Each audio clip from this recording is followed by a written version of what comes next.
Manipur da BJP sarkar lakudagi achauba pham pumnamak akhoi भैया जी ना पाइबगी फिबम अमा कोई उजरई गवर्नर ओइगेरा चीफ सेक्रेटरी ओइगेरा वाइस चांसलर बो ओइगेरा मणिपुर यूनिवर्सिटी की adviser to the chief minister ओइगेरा भैया जी गाता ओइरबनीना हाइबो पार्टी बीजेपी से कनागुम Kharna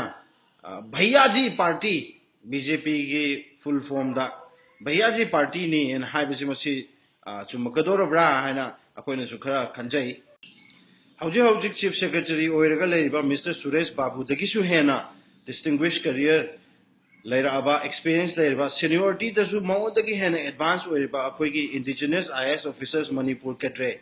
1981 ki Amazing Luikam Lady 1985 ki Ram Muiva Lady Moibu Manipur Macha Moibu Chief Secretary Haptana Suresh Babu Amaheta Kansil Laga promotion period chief secretary hap ke se masi akoi yaning de phongdok chari adugi mathakta ngasi akoi Imphal Free Press ki headline da thengna jagre service rules mayam ama thugai raga Mr. Suresh Babu na mana principal secretary oiringe da magi macha nupa gi firm da 2.5 crore gi contract ama tender su float tawram dana pithoki ba adugumba lairam badagi magi career da Amasu magi character da doubt lay have the Imphal Free Press ki reports na chap chaba ngasi no mesi da pirabne aduna akoina haijaning is athu matam da high chief secretary asi